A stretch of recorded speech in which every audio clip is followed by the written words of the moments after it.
ইয়া পড়েন, ইয়া কানা আবুদু ও ইয়া কানাস্তাইন।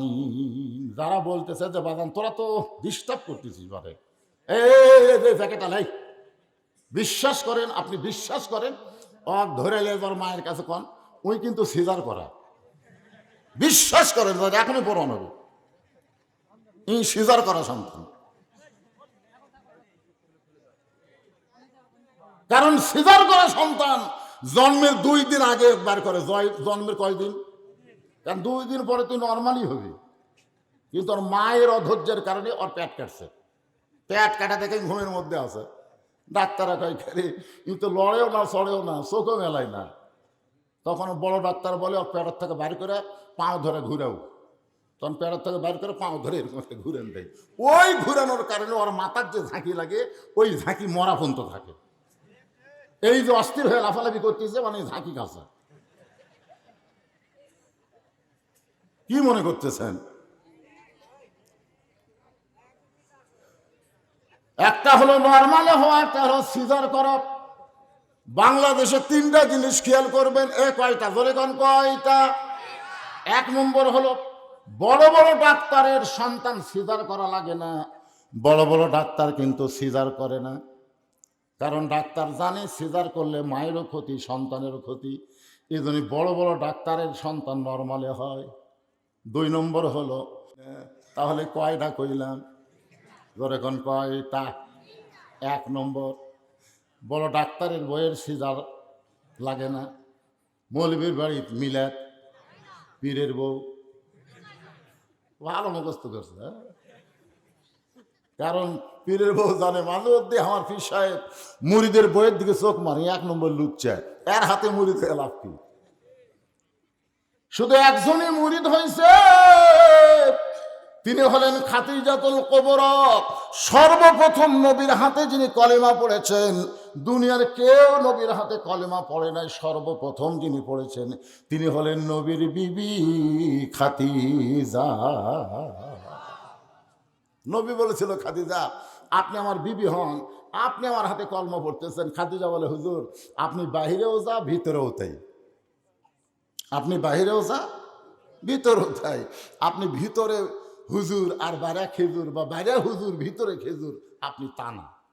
সঙ্গে সঙ্গে খাদিজার এই কথায় আল্লাহ এত খুশি হলো, নবীর উপর কোরআনের আয়াত নাযিল করলেন, লাকাদ কানা লাকুম ফি রাসূলিল্লাহি উসওয়াতুন হাসানা। কোন পীর না, কোন নেতা না, কোন বুজুর্গ না, যদি সফলতা অর্জন করতে চাও তাহলে রাসূলকে তোমাদের আদর্শ হিসাবে গ্রহণ করে না। মশরকে হব্বে মুহাম্মদ, সকলে বলি সাল্লাল্লাহু আলাইহি ওয়াসাল্লাম। मतलाए दीवानी माँ, मतलाए खुर्शीद इश्कास, सीनाए सुजानी माँ बलागल उला बिकमालिही, कशाफत दुजा बिजमालिही, हसनत जमीअ खसालिही, सल्लो अलैहि व आलिहि, अल्लाहुम्मा आमीन। জান্নাতের বাগান থেকে জান্নাতি মানুষদেরকে নিয়ে আমি গুনাহগার তোমার রহমতের দরজায় দুখানা হাত তুলেছি। আল্লাহ, হাসরের ময়দানে জাব্বার আর কাহার নামে রূপ নিয়ে তুমি যখন বিচার শুরু করবে, তোমার সামনে দাঁড়ায়া সমস্ত নবীরা নাফসি নাফসি বলে কাঁদতে থাকবে। এমন কঠিন অবস্থা হাসরে হবে, সেদিন সমস্ত নবী তার উম্মতকে ভুলে যাবে, শুধু বলবে আল্লাহ আমার কি হবে, আমার কি হবে, একমাত্র দরদ নবী শাফাতের কান্ডারি। ইয়া রাব্বি হাবলি উম্মতি বলে সেজদায় পড়ে যাবে। সেই কঠিন মুসিবতের সময় আজকের এই মাহফিলকে ওসিলা করে আমাদের সবাইকে রাসূলের উম্মতের কাতারে আল্লাহ কবুল করে নিও। সুবহান রাব্বিকা রাব্বিল ইজ্জাতি আম্মা ইয়াসিফুন ওয়া সালামুন আলাল মুরসালিন walhamdulillahi rabbil alamin। লা ইলাহা ইল্লাল্লাহ।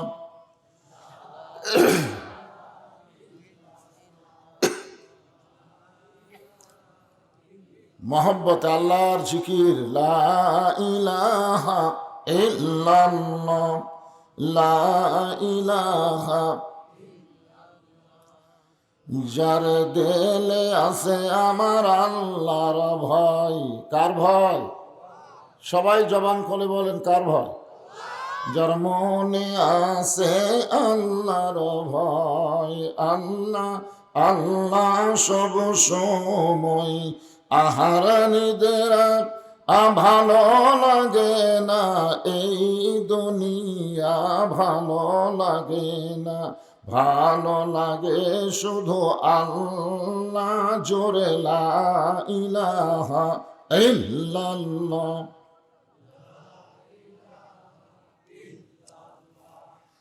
লা ইলাহা ইল্লাল্লাহ, লা ইলাহা ইল্লাল্লাহ, লা ইলাহা ইল্লাল্লাহ, লা ইলাহা ইল্লাল্লাহ, লা ইলাহা ইল্লাল্লাহ মুহাম্মাদুর রাসূলুল্লাহ।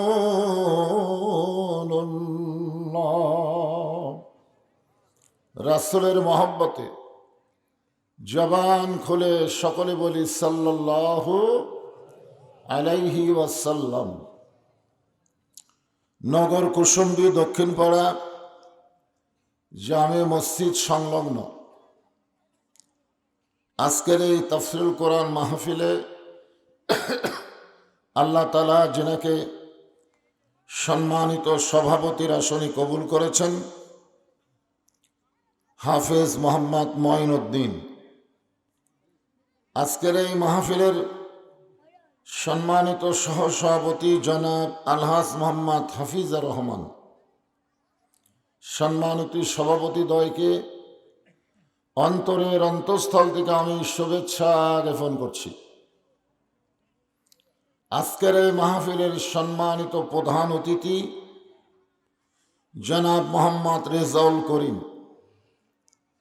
আপনাদের তিলকপুর ইউনিয়ন পরিষদের সম্মানিত চেয়ারম্যান। সম্মানিত বিশেষ অতিথি দুইজন মুক্তিযোদ্ধা, বাংলাদেশের সূর্য সন্তান জনাব মোহাম্মদ আব্দুল সাত্তার, জনাব মোহাম্মদ আজিজুল হক। এছাড়াও সম্মানিত সুধীজন, বিশেষ অতিথিবৃন্দ, সকলকেই অন্তরের অন্তঃস্থল থেকে আমি শুভেচ্ছা জ্ঞাপন করছি। সম্মানিত ওলামায়ে কেরাম, আপনাদের মাঝে মাঝে যে সমস্ত আলেম ওলামা বসে আছেন, মঞ্চে উপবিষ্ট আছেন এবং মাগরিবের নামাজের পর থেকে রাত্রি 10টা পর্যন্ত কোরআন হাদিসের আলোকে অত্যন্ত গুরুত্বপূর্ণ আলোচনা করে আপনাদেরকে শোনালেন আলেম ওলামা সহ আজকের এই মাহফিলের বক্তাগণকে অন্তরের অন্তঃস্থল থেকে আমি শুভেচ্ছা জ্ঞাপন করছি। এই মুহূর্তে আমার সামনে যারা বসে আছেন, কঠিন শীতকে উপেক্ষা করে আরামের ঘর, জানলা দরজা বন্ধ, নিচে তোষক, ওপরে কম্বল কিংবা ল্যাপ, একটা আরাম শান্তিকে উপেক্ষা করে নিচে একটা বিছানা বিছাই দিছে। শীতের ভিতরে যারা জান্নাতের বাগানে বসে আছেন, আমি আমার অন্তরের অন্তঃস্থল থেকে আপনাদের সবাইকে শুভেচ্ছা জ্ঞাপন করছি। সম্মানিতা মা বোনেরা, পর্দার অন্তরালে বসে যেনারা আলোচনা শুনতেছেন, আমি তাদেরকেও শ্রদ্ধা জ্ঞাপন করে এই মুহূর্তে জানতে চাচ্ছি আপনারা সকলে কেমন আছেন? আলহামদুলিল্লাহ রব্বিল আলামিন। যে আল্লাহ শারীরিক সুস্থতা দান করে মানসিক প্রশান্তি লাভের জন্য আজকের এই জান্নাতের বাগানে কবুল করলেন, আমরা সে আল্লাহর উপরে খুশি না বেজার? তাহলে জবান খুলে সমস্বরে সকলে বলবেন, রব্বানা লাকাল হামদ হামদান কাসীরান তাইয়িবান মুবারাকান ফীহি। আমরা এমন একজন আল্লাহর প্রশংসা করলাম যিনি ছাড়া আমাদের আর কেহ নাই। না আছে? অনেকে কয় না আমার অনেকে আছে। আসলে আল্লাহ ছাড়া আমাদের কেউ নাই। হিল্লা আছে না? যে বলে আল্লাহ লাগে হিল্লাও লাগে, বুঝবেন সাথে সাথে সে মুশরিক হয়ে গেছে। নতুন করে তওবা না করলে, কলেমা না পড়লে সে আর মুসলমান হতে পারবে না। কলিজার মধ্যে শুধু আল্লাহ রাখতে হবে, হিল্লা রাখা যাবে না। আমরা এমন একজন আল্লাহর প্রশংসা করলাম যিনি এত খুশি হয়ে গেল যে প্রশংসা করার সঙ্গে সঙ্গে আসমান এবং জমিনের ফাঁকা জায়গাটা আল্লাহ নেকি দিয়ে পরিপূর্ণ করে দিল। আবার সুবহানাল্লাহ। এই সুবহানাল্লাহ বলা মাত্রই আল্লাহ এত খুশি হয়েছে যে আপনারা কবে জান্নাতে যাবেন তার আগেই আল্লাহ জান্নাতের বাগানে একটা গাছ লাগাই দিছে। আবার সুবহানাল্লাহ। এটা কি ইউক্যালিপটাসের গাছ মনে করছেন? এমন একটা গাছ, ফলবান বৃক্ষ, যার ছায়া অতিক্রম করতে তেজস্বী ঘোড়ার লাগবে 500 বছর। আবার সুবহানাল্লাহ। তার মানে জান্নাত তো জঙ্গল হয়ে যাবে। আসলে এত বিশাল জান্নাত আল্লাহ আমাদেরকে দিবেন। সবচাইতে ছোট জান্নাতের আয়তন হলো পৃথিবীর চাইতে 9 গুণ বড়। জোরে কোন সুবহানাল্লাহ। আমরা আল্লাহর প্রশংসার সাথে সাথে আমরা নবীর প্রতি বারবার দরুদ পড়ব। এই মাসটা হলো রজব মাস। জোরে বলেন কি মাস? এ মাসের চাঁদ দেখার সঙ্গে সঙ্গে নবী একটা দোয়া শুরু করতেন, আল্লাহুম্মা বারিক লানা ফি রজব শাবান ওয়া বাল্লিগনা রমাদান।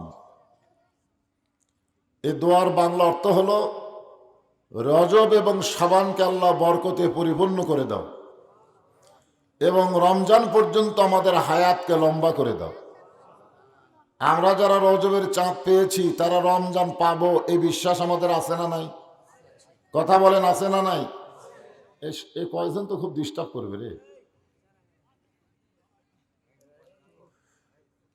কাঁচা টাকায় এসগি টাকায় একই পকেটে যদি 4-5টা থাকে ঝুনুর ঝুনুর শব্দ হয়, ঠিক কিনা বলে? আর 5 পকেটে যদি 5টা রাখেন তাহলে শব্দ হবে? এরা হলো এসগি টাকার মতন, এক জায়গায় 6 জন বসে, খালি ঝুনুর ঝুনুর শব্দ হবে। এদেরকে যদি মাঝে মাঝে আপনারা বসান তাহলে সমস্যা হবে না। ছোট বাচ্চাদেরকে আমাদের আদর করতে হবে, স্নেহ করতে হবে। শীতের দিন একটু কোলের মধ্যে নিয়ে বসেন। আল্লাহ রাসূল বলেছেন, ছোটদেরকে তোমরা দয়া করো, স্নেহ করো, আর বড়দেরকে তোমরা সম্মান করো। আর তোমাদের সমবয়স্ক যারা তাদেরকে তোমরা মহাব্বত করো। এই ছোট ছোট বাচ্চাদেরকে আমাদের আদর করতে হবে, স্নেহ করা লাগবে। তো যে কথা বলতেছিলাম, এই রজব মাসে আমাদের নবীকে আল্লাহ তাআলা আরশে নিয়ে গেছিলেন, বিশ্বাস করেন আপনারা? কোরআন শরীফে আল্লাহ এতটুকুই বলেছেন, সুবহানাল্লাযী আসরা বিআবদিহি লাইলাম মিনাল মাসজিদিল হারাম ইলাল মাসজিদিল আকসা। মানে মসজিদে হারাম থেকে, বাইতুল্লাহ থেকে আল্লাহ তাআলা নবীকে ইসরা করাইছেন বাইতুল মুকাদ্দাস পর্যন্ত। সেখান থেকে হয়েছে মেরাজ। মেরাজ আল্লাহ তাআলা আমাদের নবীকে আরশে নিয়ে গেছেন, সুবহানাল্লাহ বলেন। নিয়ে যাওয়ার পরে এক সময় আল্লাহ তাআলা বললেন, হোক নবী গো, আপনি যদি চান আপনি জান্নাত দেখতে পারেন। আল্লাহর হুকুমে আমাদের নবী জান্নাত দেখতে গেছিলেন, সুবহানাল্লাহ বলেন।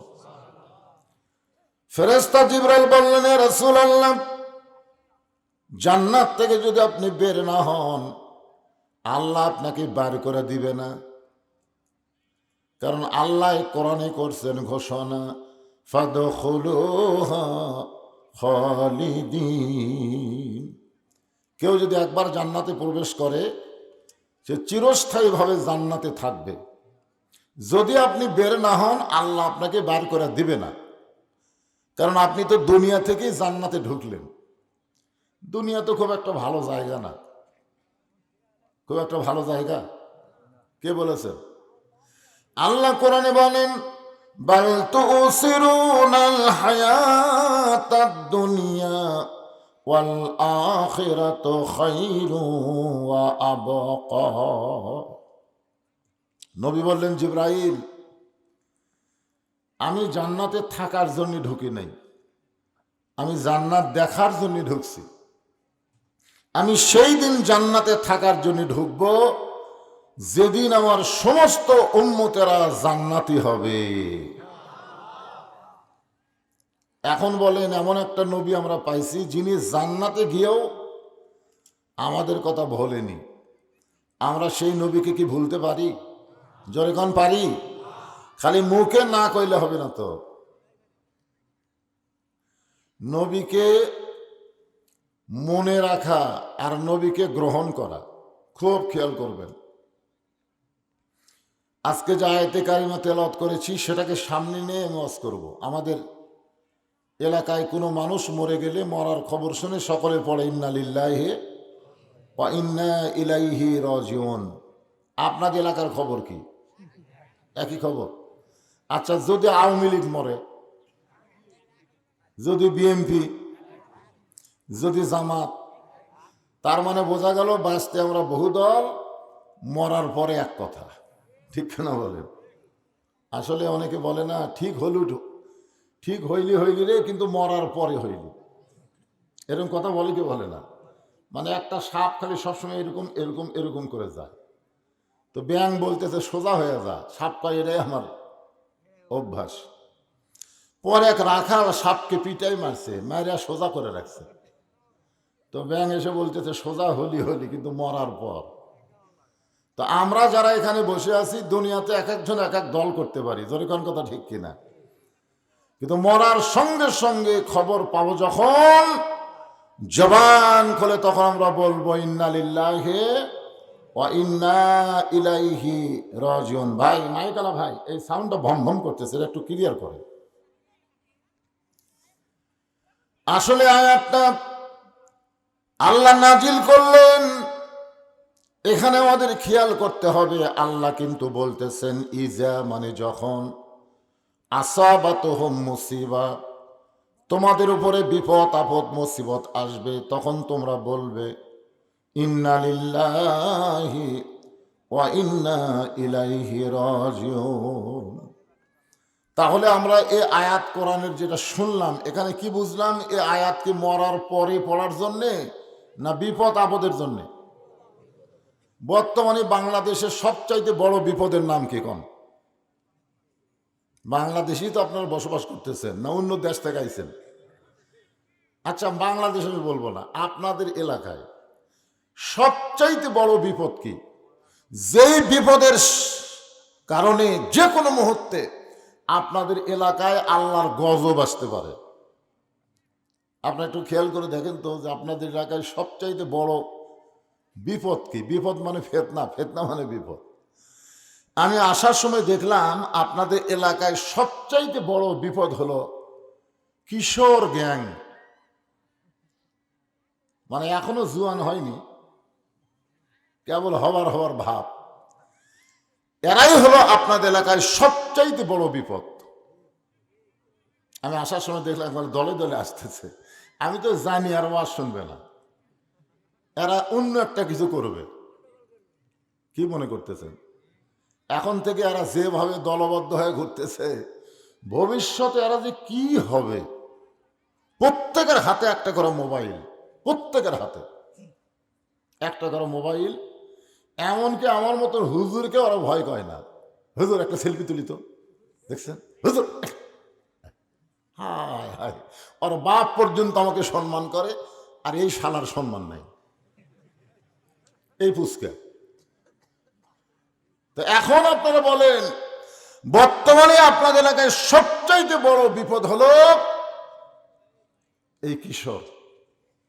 এরা যেভাবে বেড়ে উঠতেছে, ভবিষ্যৎ আপনাদের এলাকায় কি অপেক্ষা করতেছে আজকের আলোচনা দিয়ে আপনারা বুঝতে পারবেন।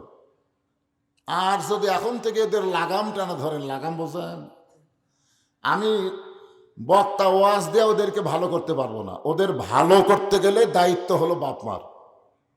এই জন্য আল্লাহ রাসূল বলেছেন, তোমার সন্তানকে যদি তুমি ভালো করতে চাও তাহলে 7 বছর থেকে নামাজের তালিম দাও, আর 10 বছর থেকে জোর করে নামাজ ধরাও। তুমি নামাজ ধরবার পারলে ভালো করার দায়িত্ব হলো আল্লাহর। ভালো করার দায়িত্ব কার? আর আপনার দায়িত্ব কি? নামাজ ধরান। পারছেন নামাজ ধরাবার? এখানে যারা বাবারা আছেন একটু চিন্তা করে দেখেন তো, পারছেন? আল্লাহ কোরআনে বলেন, নিশ্চয় নামাজ মানুষকে যাবতীয় ফাহিশা থেকে, খারাপি থেকে বাঁচায় দেয়। ইন্নাস সালাতা তানহানিল ফাহশাই ওয়াল মুনকার। আপনাদের এলাকায় সবচাইতে বড় বিপদ হলো মসজিদ আছে কিন্তু সেই হারে মুসল্লি নাই। এটা বিপদ না? আপনি কি মনে করেন? মুসলমান দাবি করে অথচ নামাজ পড়ে না, এটা কি রহমত না বিপদ? আপনাদের এলাকায় সবচাইতে বড় বিপদ হলো মেয়েরা পর্দার ভিতরে থাকতেছে না। সবচাইতে বড় বিপদ হলো প্রত্যেকটা বাড়িতে ডিশেল লাইনের কারণে ভারতের চ্যানেল স্টার জলসা, জি বাংলা চলতেছে, আর মুসলমানের ঘরের মধ্যে হরি হরি লোলো লোলো করে হিন্দু করে পূজার বাদ্য বাজতেছে। জোরে কোন কথা ঠিক কিনা? আপনার বলেন তো, এইগুলা কি রহমত না বিপদ? কথা কয় না। এগুলো আমি আপনাকে দেখে দিচ্ছি, আপনার কি দেখতে পাচ্ছেন না? তাহলে বিপদ আপদ মুসিবত আসলে কি বলা লাগবে? ইন্না লিল্লাহি ওয়া ইন্না ইলাইহি রাজিউন। আপনার বলেন তো, এই আরবির বাংলা অর্থ কি? অর্থ জানেন না? আচ্ছা, ওই যে মাহফিলের বাহিরে যে হইচই হচ্ছে, এটা কি রহমত না বিপদ? ওখানে কি আছে? তাহলে এই মাহফিলের জন্য সবচাইতে বড় বিপদ হলো একটা মেলা লাগানো। জোরে কান, কি লাগানো? এটা একটা বিপদ।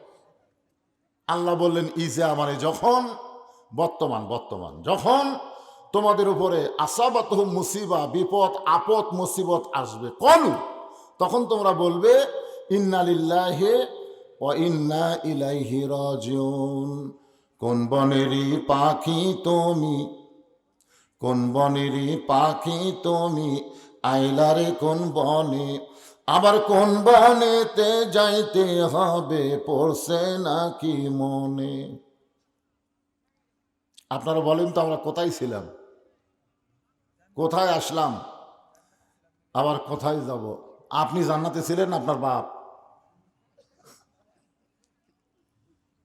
না? কে বললো যে জান্নাতে ছিলাম?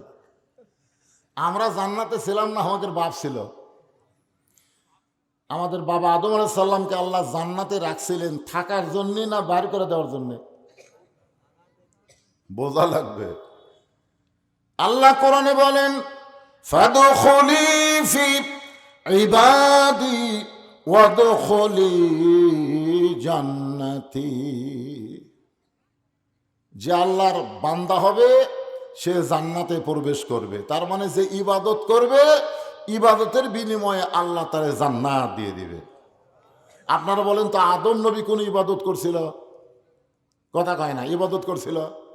ইবাদত না করে জান্নাতে গেছে। সেই জন্য আল্লাহ জান্নাতের মধ্যে একটা ইবাদত দিছে। ইবাদত মানে আল্লাহর হুকুম। আল্লাহ বললেন, ওয়ালা তাকরাবা হাযিস শাজারা ফাতাকুনা মিনাজ জালিমিন। মানে দুনিয়ার মধ্যে ইবাদত না, জান্নাতের মধ্যে ইবাদত, সহজ ইবাদত। হাজার হাজার গাছ আছে, সব গাছের কাছে যাও, খালি একটা গাছের কাছে যাও না। একটার কাছে যাওয়া নিষেধ করছে না, সবগুলা। দেখছেন, এদিকে লিচুর বাগান, আমের বাগান, আঙ্গুরের বাগান, সব কিছু আছে, খালি ওই একটা গাছের কাছে যাবার নিষেধ করছে। ওই গাছের ফল খালে পেশাব পায়খানা হবে। ওই গাছের ফল খালে কি হবে? কথা কয় না। পেশাব পায়খানা হবে। কিন্তু জান্নাতের মধ্যে আল্লাহ সব তৈরি করলেও পেশাব পায়খানা তৈরি করেনি। এখন ওরা যদি ওই গাছের ফল খায় আর পেশাব লাগলে, পায়খানা লাগলে, আল্লাহ কি করবে? কথা কয় না। বার করে দিবে, পায়খানা করে আনি। তাহলে বোঝা গেল আদম নবীর গন্ধম খাওয়ার কারণে এই যে পায়খানা, সে পায়খানার নাম হলো দুনিয়া। দুনিয়া কি? পায়খানা। ধরে কোন দুনিয়া কি? পেশাব পায়খানার জায়গায় আসে। আপনার বলেন তো, আপনার বাড়িতে পায়খানা আছে না নাই?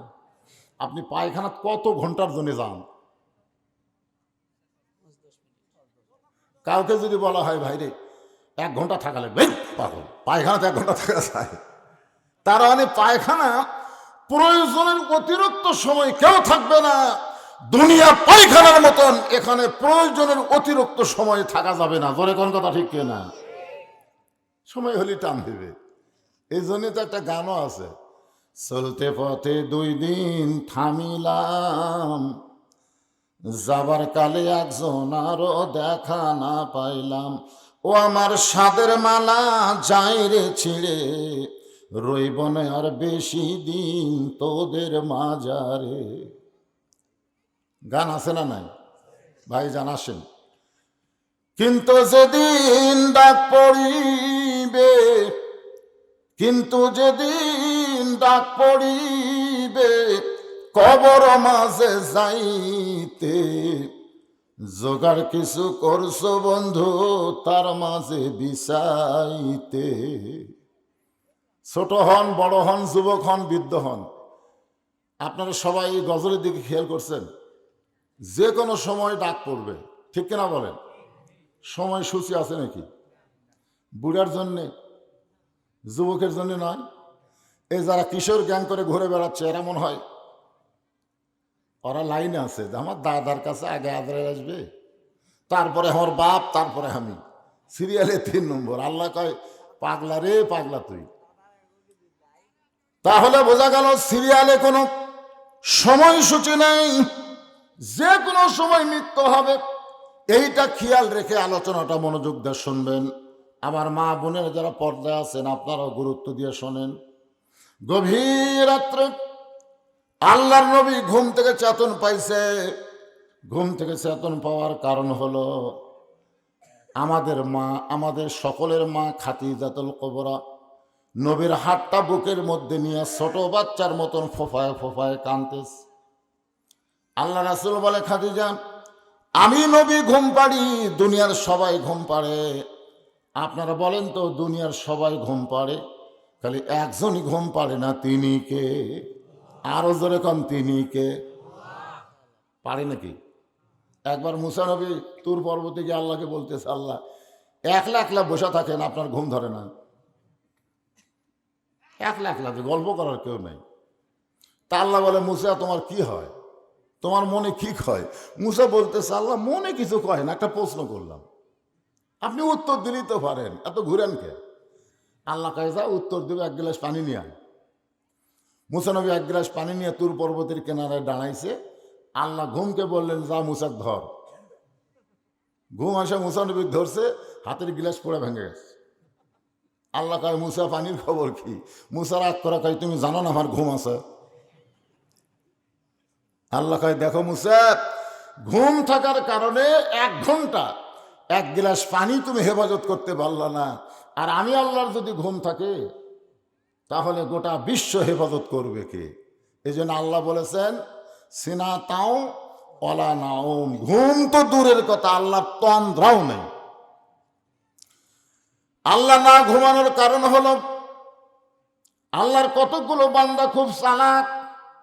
সবাই যখন ঘুমায় যায় তখন ওই সকল বান্দারা ঘুমায় না। ওই সময় আল্লাহ যদি ঘুম পাড়ে তাহলে বান্দার চেতন পায়া লাভ কি? মনে করেন আল্লাহ শেষ রাত্রে ঘুমায়, আর কতগুলো পাগলা আছে ওরা শেষ রাত্রি চেতন পায়। ধরে কোন ঠিক কিনা? আছে না নাই? অমিনাল লাইলি ফাতাহাজ্জাদ বিহি নাফিলাতাল লাক, রাতের এমন একটা অংশ আছে যে অংশে দুনিয়ার সবাই ঘুমায়, কিন্তু আল্লাহর কতগুলো বান্দা ঘুমায় না। ওই সময় চেতন পাইয়া তারা তাহাজ্জুদের নামাজ পড়ে। সুবহানাল্লাহ বলেন না? 5 ওয়াক্তই নাই, আবার তাহাজ্জুদ। একটা যুবকও সুবহানাল্লাহ কয়নি, কারণ এরা ফজরই পড়ে না, তাহাজ্জুদ পড়বি? কথা কন না কেন? বর্তমান সময়ে একটা যুবক ফজরের নামাজ আদায় করলে কতটুকু সওয়াব? আর সালাতু খায়রুম মিনান নাওম শোনার সাথে সাথে, আমি বুড়া মানুষের কথা বলতেছি না, যুবকদের কথা বলতেছি, সাথে সাথে ল্যাপ ফেলে দিয়ে ঠান্ডা পানিতে উযু করে মসজিদের দিকে যদি রওনা দেয়, ফেরেশতারা বলবে, আল্লাহ দেখো তোমার যুবক বান্দা শীতকে উপেক্ষা করে ল্যাপ তোষকের মায়া মহব্বত বাদ দিয়া ঠান্ডা পানিতে উযু করে মসজিদে আসতেছে। আল্লাহ বলে, ফেরেশতা তোমরা সাক্ষী থাকো, এই সময় যদি বদরের যুদ্ধ থাকতো এই যুবকেরা বদরের যুদ্ধের সৈনিক হয়ে যেত। জোরে কোন সুবহানাল্লাহ।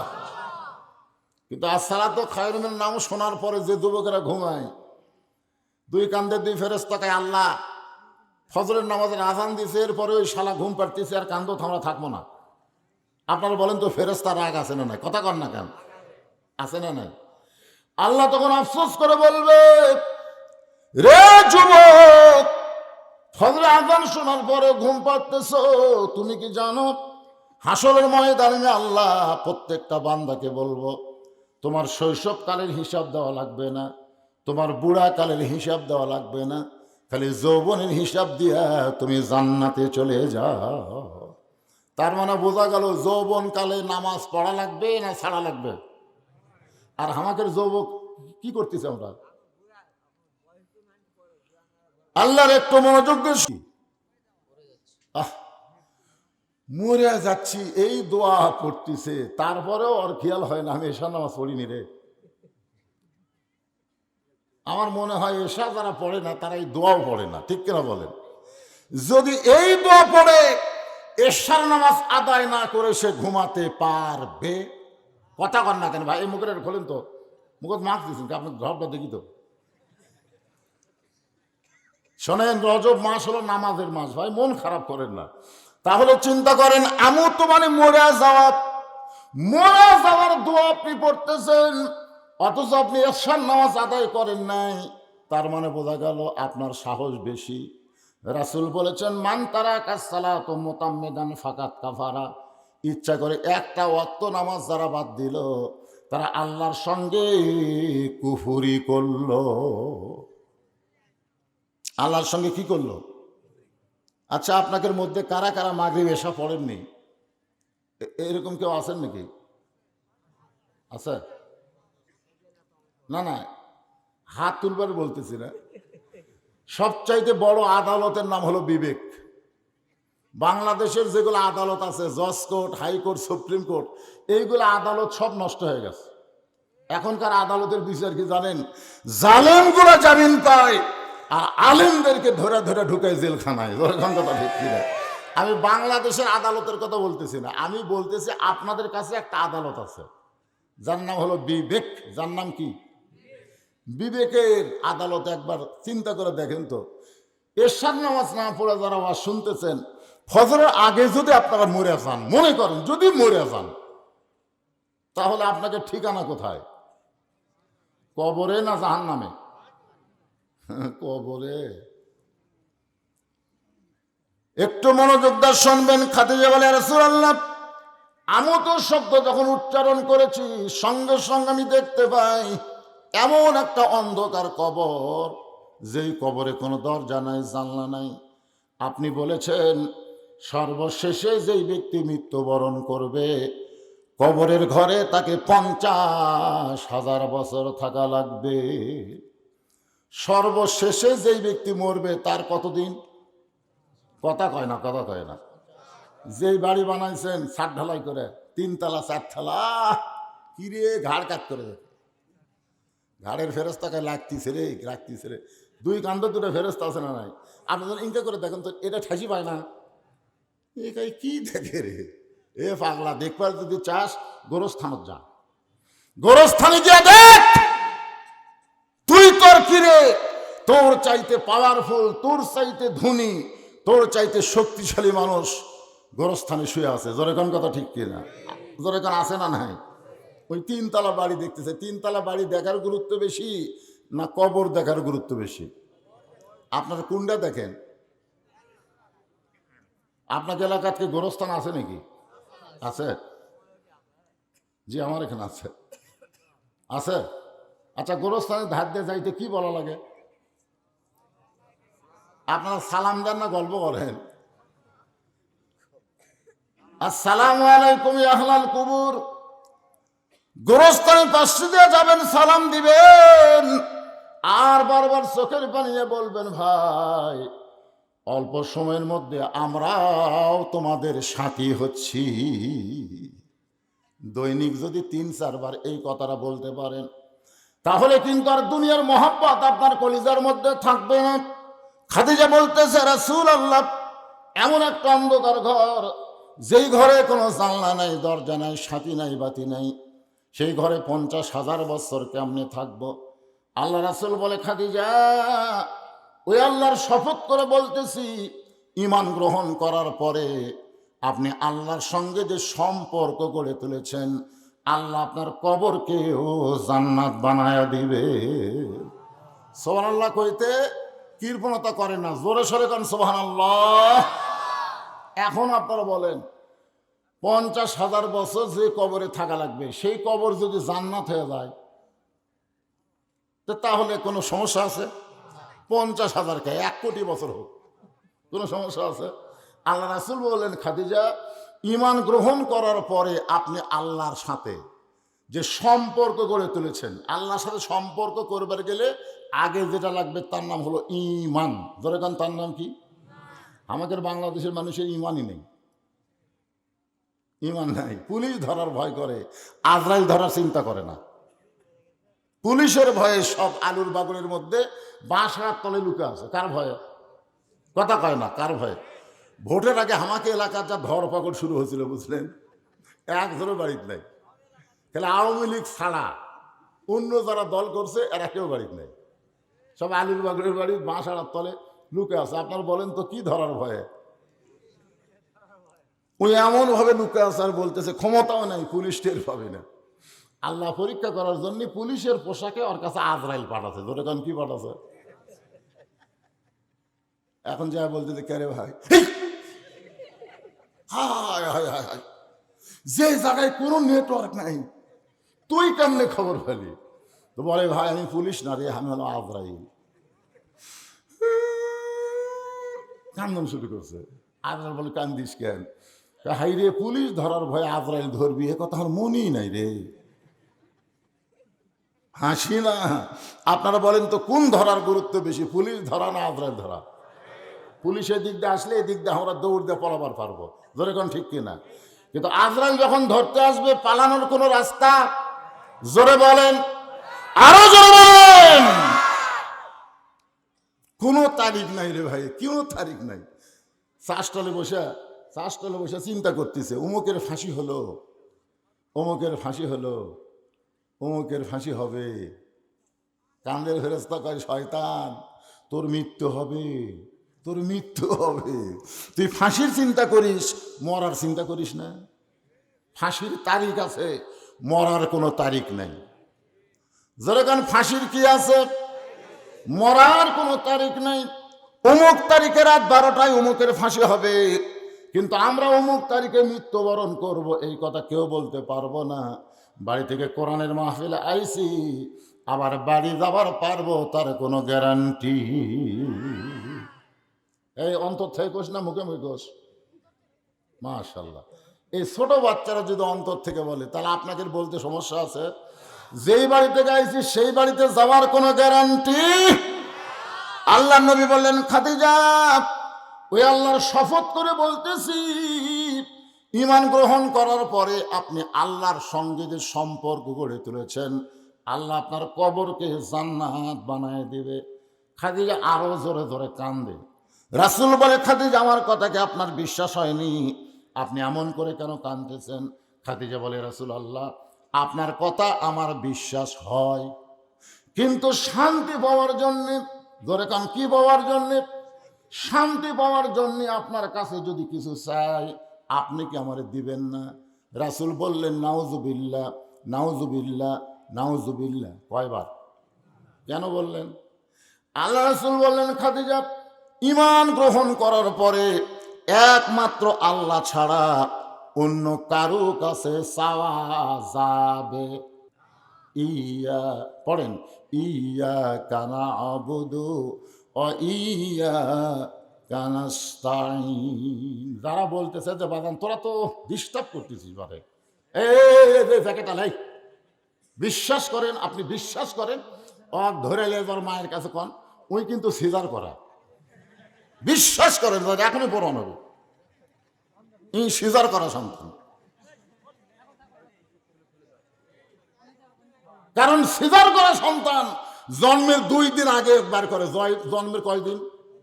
কারণ 2 দিন পরে তুই নর্মালি হবি, কিন্তু ওর মায়ের অধৈর্যের কারণে ওর পেট কাটছে।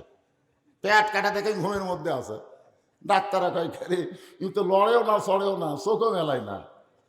তখন বড় ডাক্তার বলে ওর পেটের থেকে বাইর করে পাও ধরে ঘুরাও। তখন পেটের থেকে বাইর করে পাও ধরে এরকম একটা ঘুরেন দেয়। ওই ঘুরানোর কারণে ওর মাথার যে ঝাঁকি লাগে, ওই ঝাঁকি মরা পর্যন্ত থাকে। এই যে অস্থির হয়ে লাফালাফি করতেছে, মানে ঝাঁকি কাছে। কি মনে করতেছেন? একটা হলো নর্মালে হওয়া, একটা হলো সিজার করা। বাংলাদেশে 3টা জিনিস খেয়াল করবেন। কয়টা? বলে কোন কয়টা? 1 নম্বর হলো বড় বড় ডাক্তারের সন্তান সিজার করা লাগে না।